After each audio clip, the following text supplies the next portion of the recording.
해와 달이 다하고 중생업이 다해도 우리는 둘이 아닌 불의의 진리, 이 나라 밝게 비춘 평화의 불, 남과 북이 하나 되길 소원하오며 무명 번뇌 모두 태운 모든 중생들 평화 열반 이루도록 발언하나이다.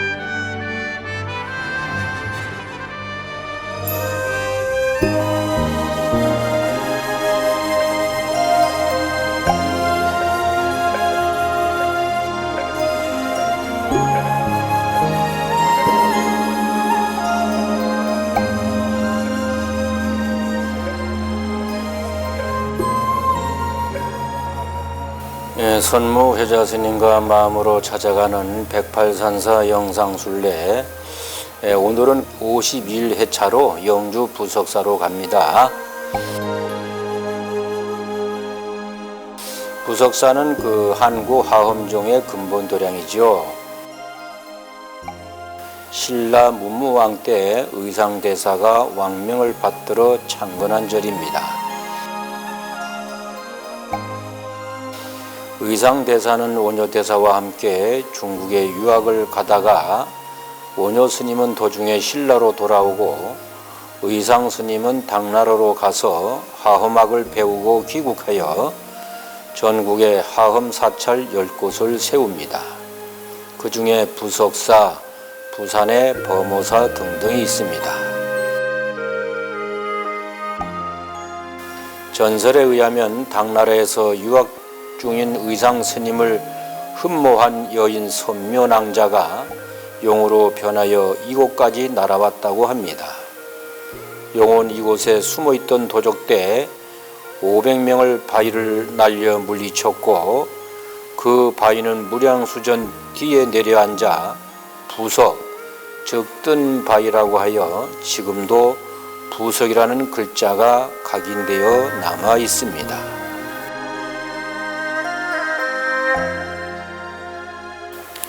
이후 부석사는 고려 현종 때인 1016년에 원흉국사가 무량수전을 중창하였고 또 조사당을 재건하였다고 합니다.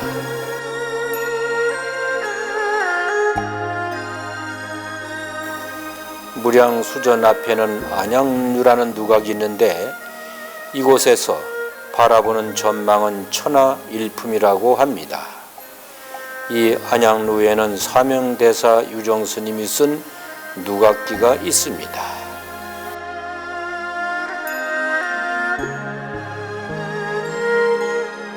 조선시대에는 여러 차례 무량수전에 부처님 계금이 있었다는 기록이 있습니다. 부석사 무량수전의 부처님은 동쪽을 보고 앉아 계십니다. 그러니까 서쪽에 앉아서 동쪽을 보고 있습니다. 바로 아미타 부처님에게 서방정토에 계시는 형상입니다.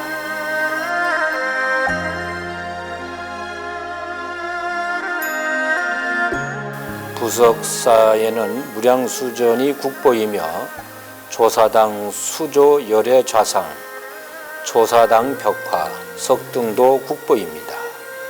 또 3층 석탑, 석조 열애 좌상, 당간 지주, 고력 각판 등이 보물이며 원형 국사비, 불사리탑 등등 많은 문화재가 있는 절입니다.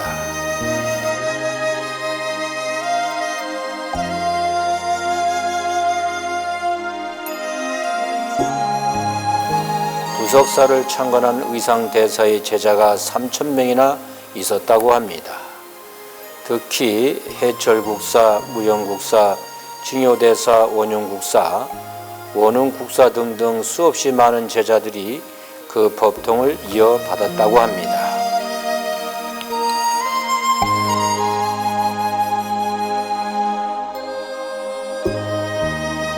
아흔아홉 구비곡에 구름도 쉬어 넘어야 하는 소백산 허리 중령 넘어 백두대간 나무로 치닫다 서쪽으로 방향 튼 지점 봉우리 하나 우뚝 솟으니 봉황산이라네. 해동 하음사상 팔원지 의상 스님 선묘낭자 아름답고 애틋한 사랑 우리 가슴에 남아있는 곳 하나가 곧 모든 것이고 모든 것이 곧 하나인 하음의 도리 구품연화대 상징한 석단 가뭄에 기우제 지내는 선묘정 의상대사 지팡이 자란 선비화 한국 건축의 백미 무량수전 공민왕의 현판 글씨 배흘림 기둥의 우아함이 고려의 숨결이든가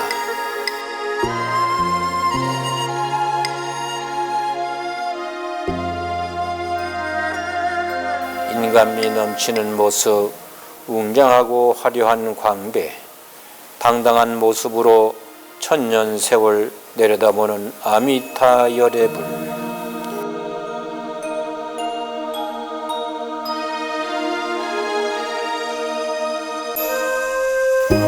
바람에 날아간 단청 붙잡지 않아 보일 듯 보이지 않는 빛바랜 무량수전 단청의 고결한 모습 백두대간 줄기줄기 파도처럼 밀려오는데 연기로 이루어진 세상 깊은 인연법 눈앞에 보이네 한 걸음 한 걸음 발길 타는 곳마다 불조와 조사의 숨결 숭고하게 스며있는 부석사라네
오늘의 그 본문은 나를 찾는 108기도문 제51배입니다. 두 번 읽어보겠습니다. 일상에 수없이 많은 사량 분별을 버리고 절대적 지혜에 이르는 파냐 바라미를 닦겠나이다. 일상에 수없이 많은 사량 분별을 버리고 절대적 지혜에 이르는 파냐 바라미를 닦겠나이다.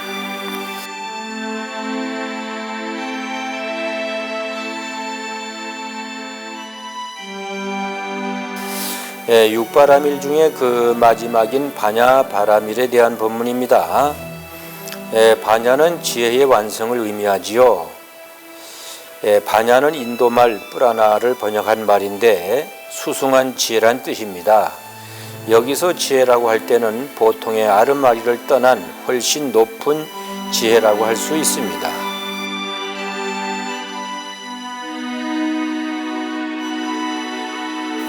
우리가 살아가는데 여러 가지 지혜가 생깁니다. 생활의 지혜도 있고 재산을 모으는 지혜도 있고 인간관계의 지혜도 있습니다. 그리고 아이들을 키우는 지혜도 있습니다.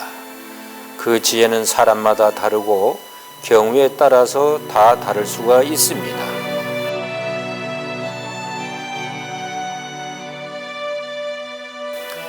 여기서 말하는 지혜란 그런 소소한 생활의 지혜를 말하는 것이 아닙니다. 지혜도 얕은 지혜가 있고 수승한 지혜가 있습니다. 통상연로한 분들이 가지고 있는 삶의 지혜는 참 많습니다. 그리고 아이들보다는 어른들이 가지고 있는 지혜는 더 많습니다. 그러나 여기서 말하는 지혜라는 것은 그런 삶의 지혜가 아니라 수승한 지혜, 즉 말하자면 사량 분별을 떠난 지혜를 말합니다.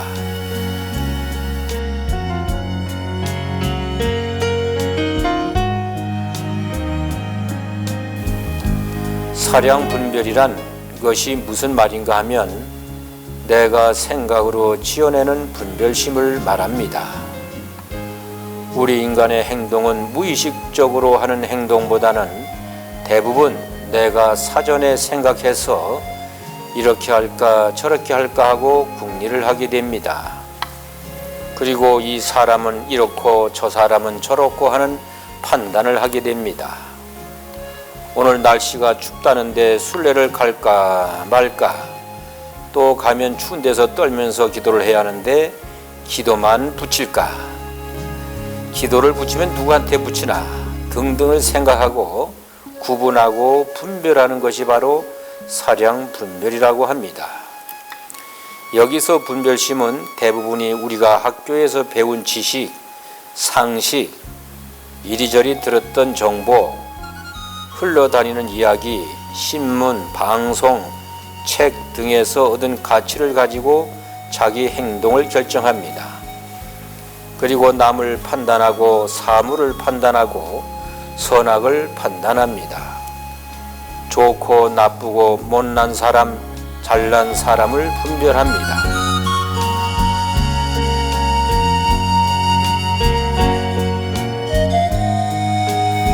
인간사 대부분이 이것과 저것을 구분하고 크고 작은 것을 따지고 있다 없다는 것을 분별하고 아름답고 추한 것을 차별하고 맛있고 맛없는 것을 가려내고 좋고 싫은 것을 드러내고 밉고 고운 것을 헤아리는 삶입니다.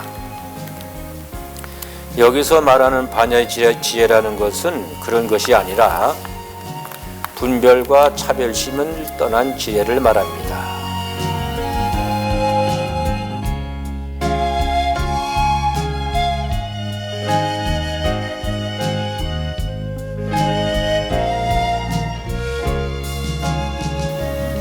이 반야의 지혜, 수승한 지혜라는 것은 우리 불교가 추구하는 이상적 상태, 우리가 도를 공부하고 또 나를 찾아가는 그 마지막 종착점이 되는 것입니다.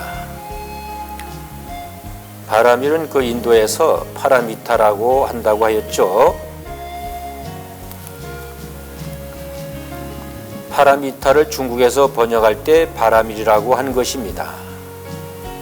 이게 무슨 뜻인고 하면 피 안에 이른 상태, 최상의 상태, 완성을 의미하는데 도피안이라고 합니다. 피 안에 이를 도, 그래서 도피안이라고 합니다. 반야 파라밀은 바로 무분별의 지혜를 말합니다. 바로 태양과 같은 지혜입니다.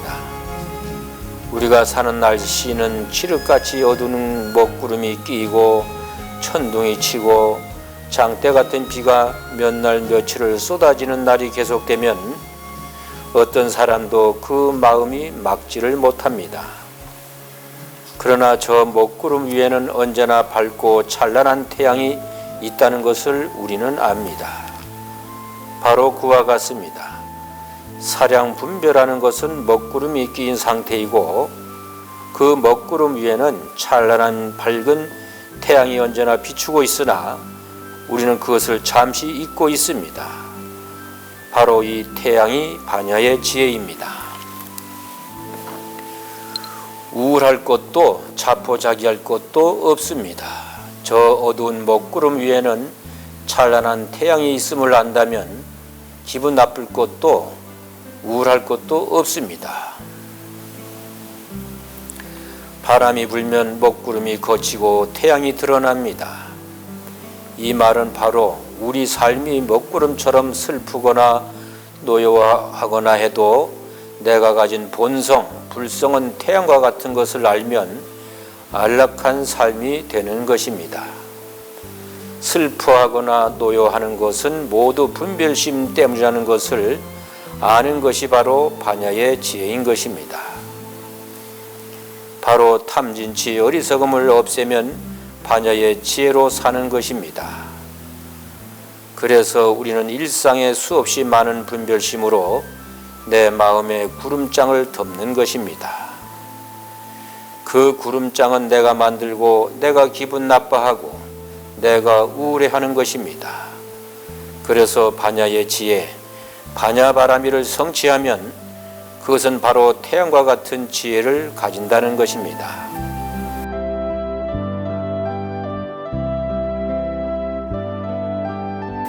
한순간 돌이키면 극락이 여기 있다는 이야기를 많이 들으셨죠? 그렇습니다. 반야의 지혜, 반야바라미를 성취하기 위해서 높은 산을 올라야 한다거나 몇 날 며칠을 법당에서 기도해야 한다거나 좌선을 하고 단식을 해야 하거나 하지 않습니다. 어떻게 하라고 하였습니까? 바로 분별심을 버리라고 하지 않았습니까?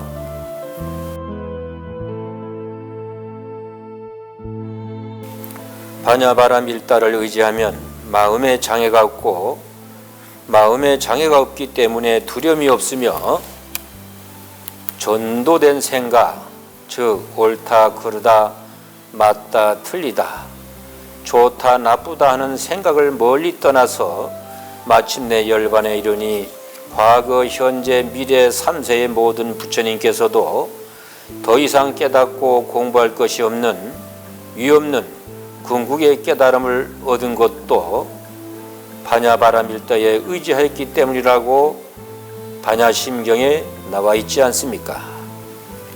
그렇죠? 신무가예 무가예 고무유공포 원리 전도몽상구경열반 삼세제불이 반야바라밀다고 드안욕따라 삼맥삼불이 라고 하였죠. 모든 보살은 보리심을 일으켜 이 같은 육바라밀을 하나하나 닦음으로써 마침내 부처의 경지에 이르게 됩니다.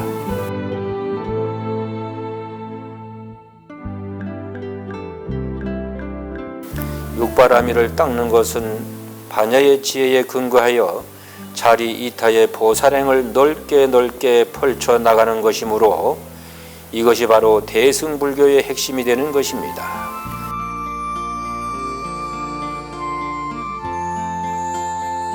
대승이라는 뜻은 큰 수레라는 뜻입니다. 이런 말을 쓰는 이유는 수행자 개개인의 자기 이익과 자기 깨달음에만 매달리는 것이 아니라 모든 존재의 실상을 드러내어 일체의 중생을 이롭게 하는 것이라고 하여 대승, 큰 수레라고 하는 것입니다. 그렇게 보살은 중생의 이익을 위하는 것이라면 악도에 떨어지는 것도 마다하지 않는다는 것입니다. 악도라면 지옥, 축생, 악의 세계를 말하는데 남의 이익을 위하는 일이라면 그 어떤 어려움도 마다하지 않는다는 것입니다.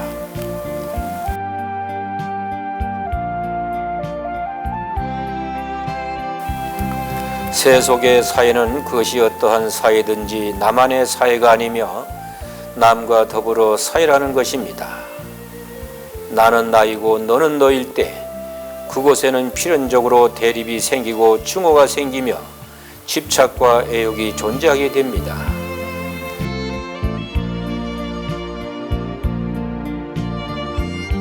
대승의 지혜는 반야의 지혜이기에 공의 지혜이며 무차별의 지혜라고 하는 것입니다.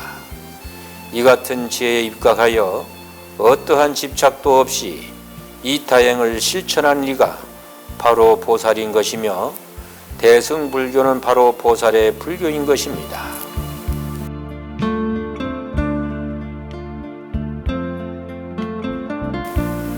바로 여러분들, 보살님 여러분들이 대승불교의 중심이라는 것입니다. 이 스님들이 대승불교의 중심이 아니라 보살도를 실천하고 행하는 보살님들에 의해서 우리 대승의 불교는 앞으로 나아가고 발전하고 이 사회를 아름답게 하며 갈등을 치유하고 이웃을 돌보아 너니 나니 하는 차별심 없는 좋은 사회를 만들어가는 것입니다.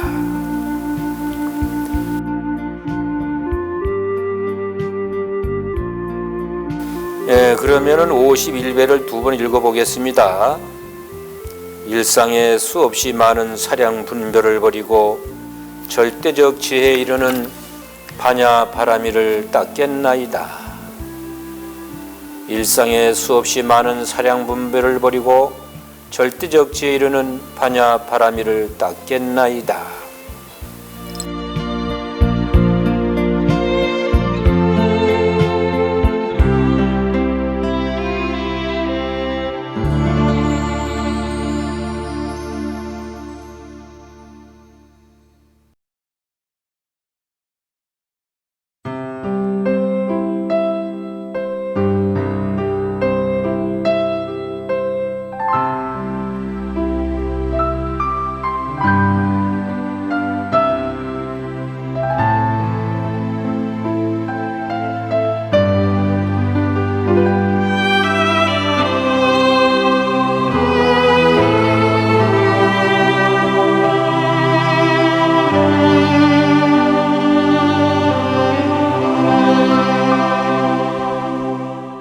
모조리 내 탓입니다. 불교에서 복 중의 복은 인연복이라고 합니다. 태어나는 것도 죽는 것도 다 인연에 따른 것입니다. 삶은 알고 보면 인연 노름입니다. 가끔 좋은 인연이라도 인연을 맺는 것 자체가 수행에 방해가 되지 않느냐고 하십니다. 설사 인연 맺기가 싫어 토굴을 파고 산다 해도 토굴에는 벌레라도 있을 것이니 뭔가 인연이 있을 것입니다. 좋은 인연이나 나쁜 인연이나 다 내가 지은 것입니다. 그러니 지금의 내 모습은 모조리 다 내 탓입니다.